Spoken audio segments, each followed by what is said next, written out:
Pertanyaan Ibu, sulitnya masyarakat memahami suatu yang baru itu karena berislamnya dengan tradisi, bukan dengan dasar keilmuan.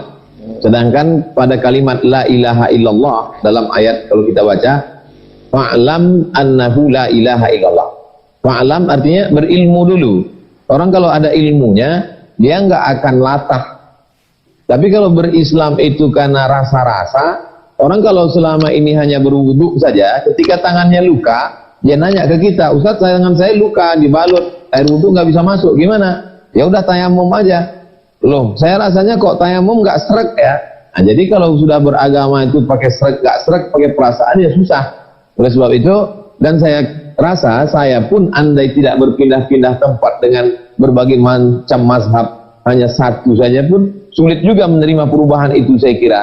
Karena dulu ketika masih di sekolah, di pondok pesantren, di kampung, hanya berpegang pada satu saja. Bismillahnya jahar. Bismillahirrahmanirrahim. Jelas. Lalu kemudian ketika pergi umrah dan haji ke Tanah Suci Makkah Madinah tahun 92, Bismillahnya nggak kedengaran. Sir. Lalu kemudian ketika sampai di Maroko, nggak ada sama sekali. Lalu kemudian dulu ketika di Indonesia masih di kampung, di pondok pesantren, di rakaat kedua subuh bangun, pakai kunut. Lalu kemudian ketika di Makkah, di Madinah, nggak ada kunut. Lalu kemudian ketika sampai ke Maroko, kunutnya sebelum ruku. Nah, jadi ternyata setelah dipelajari, oh ternyata banyak mazhab dalam hal ini. Ada pendapat ulama. Lalu kemudian ada ulama yang mengambil tarjih pendapat yang kuat di sini. Jadi ketika kita memahami itu dengan baik, dari keilmuan, dari pengamalan, maka kita tidak merasa gagap ketika mengamalkan satu pendapat yang lain. Begitu juga terkait dengan pembatasan jarak sholat ini. Kalau kita berpegang hanya kepada satu, bahwa kalau tidak rapat shafnya maka tidak sah sholatnya, maka kita akan mengatakan sholat kita tidak sah. Padahal tidak ada yang berpendapat demikian. Kita hanya merasa demikian. Padahal tidak demikian.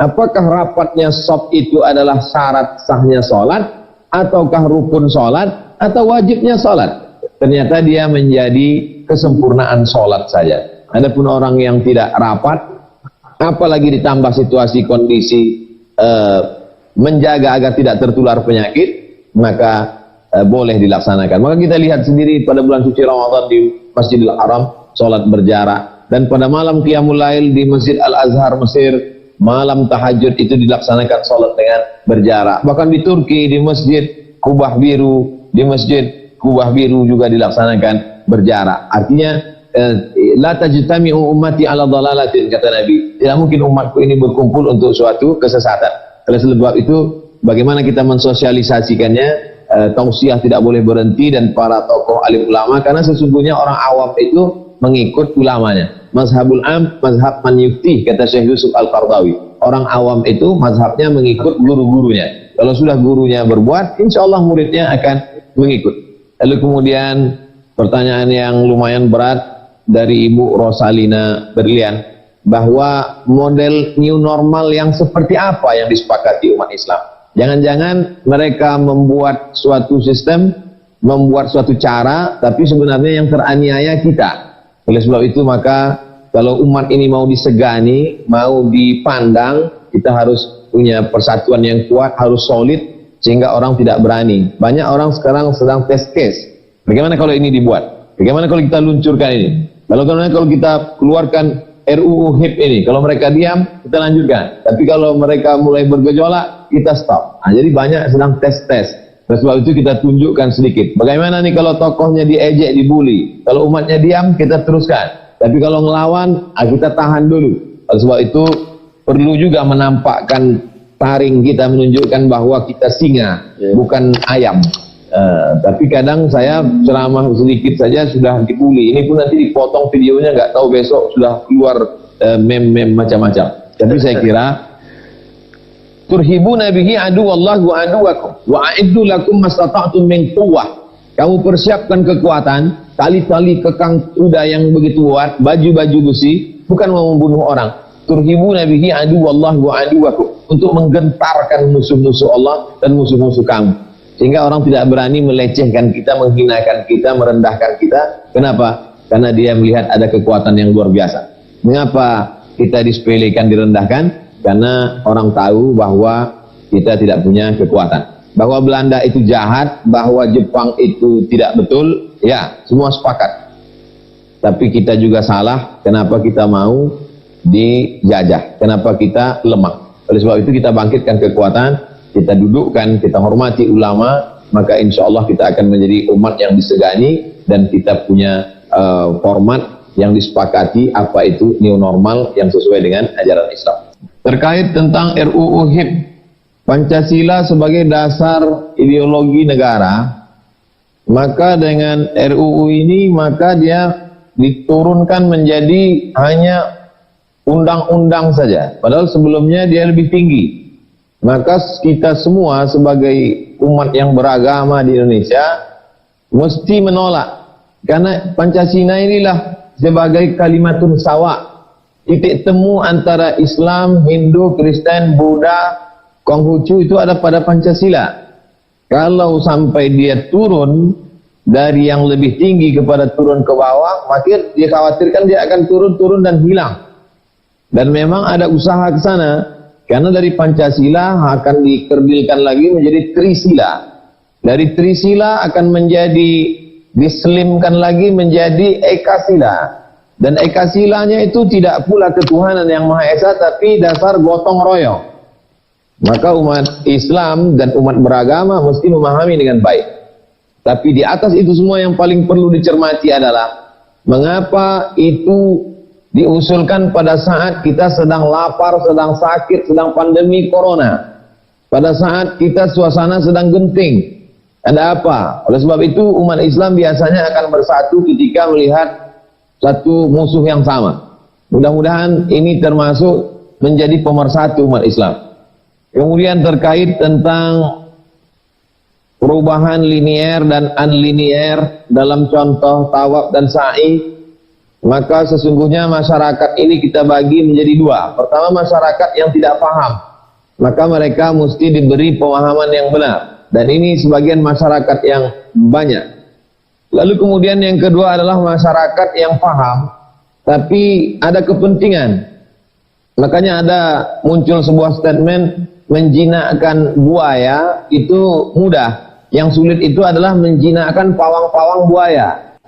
Oleh sebab itu maka kalaulah orang yang tidak paham bisa diberi pengertian sehingga menjadi paham, dan orang yang paham karena ada kepentingan, lagi-lagi kalau tadi ada tawaf, ada sa'i dan tahallul, tapi jangan lupa tawaf, sa'i dan tahallul tidak sah kalau tidak ada niat yang baik di awal. Maka niat baik inilah yang menjadi titik temu di antara kelompok-kelompok yang ada. Lalu kemudian tentang sholat berjamaah ketika menggunakan televisi atau radio, maka dalam mazhab Syafi'i orang masih dianggap bisa iktidak, ikut sholat berjamaah, jaraknya yaitu lebih kurang 300 zira', 300 zira' yaitu 300 zira' lebih kurang 150 meter.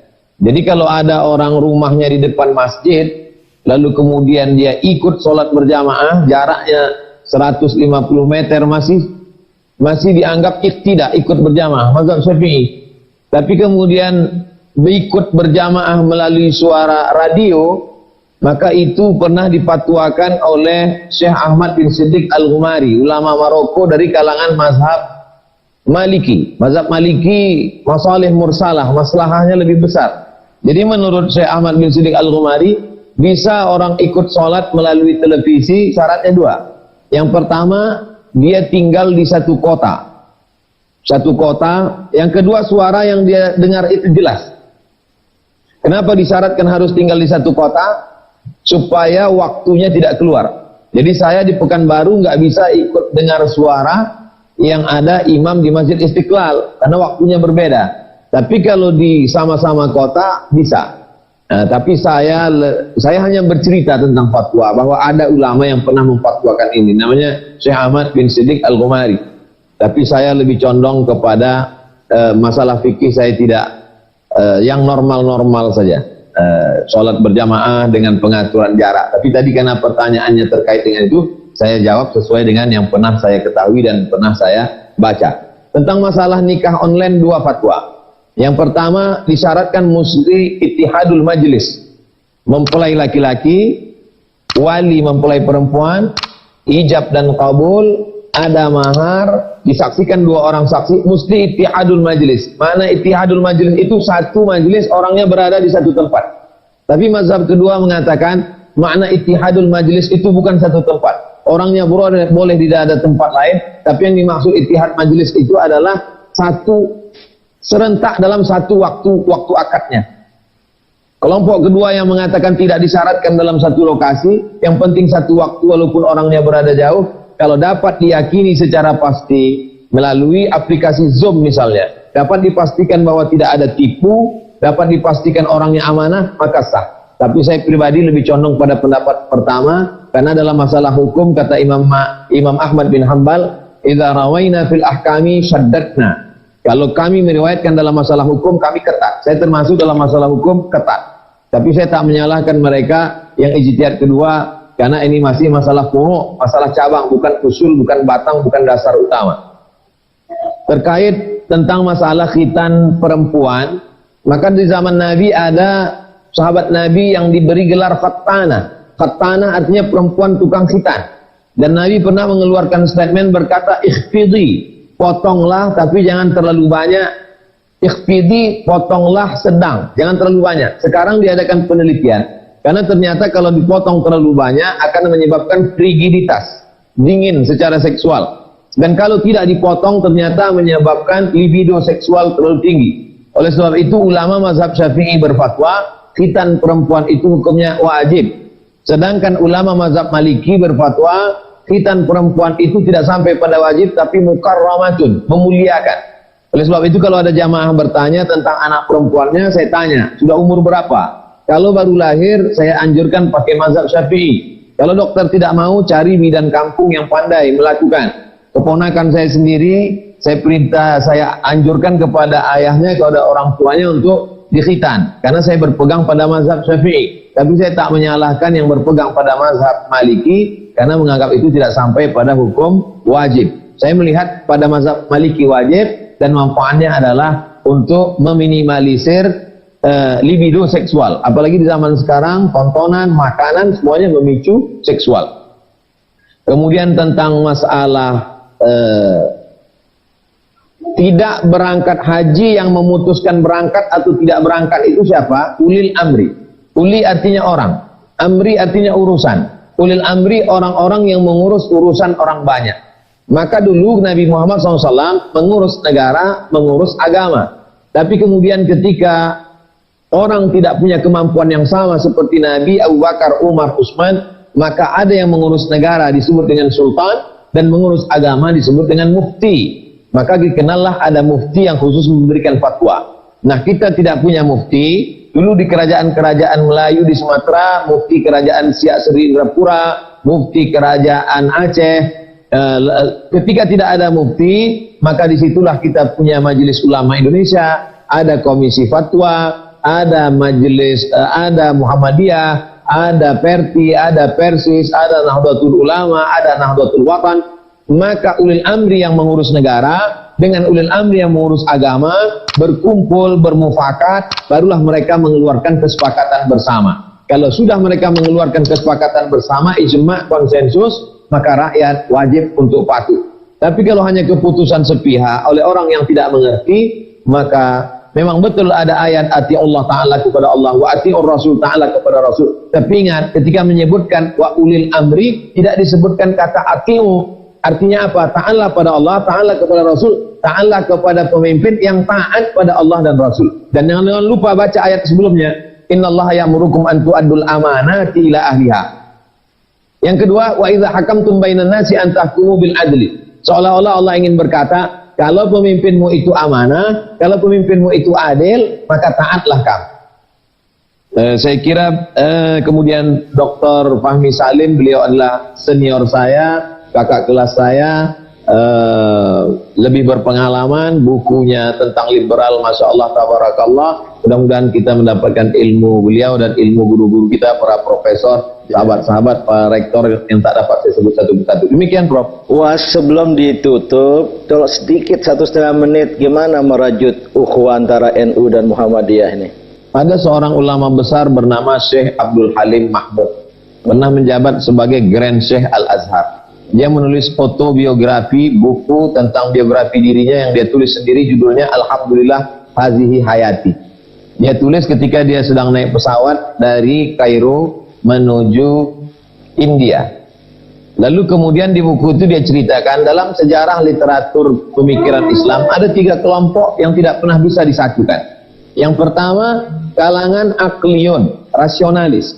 Yang kedua, kalangan irfanion, yaitu kelompok yang selalu mengandalkan intuisi berdasarkan ilham. Yang ketiga adalah nasion, tekstualis. Aklion, rasionalis, nasion, tekstualis, irfanion yang selalu mengandalkan intuisi. Ketiga kelompok ini dari sejak zaman awal Islam sampai hari ini terus terjadi clash. Tapi 3 kelompok ini akan bisa disatukan oleh satu titik. Apa dia? Wa ma umiru illa liya'budullaha mukhlishina lahuddin. Kalau sama-sama ikhlas, maka insyaallah yang akliun, yang irfaniun, yang nasion akan bertemu pada titik mukhlishina lahuddin. Mudah-mudahan kita semuanya termasuk mukhlishin lahuddin. Demikian. Alhamdulillah, terima kasih Was, luar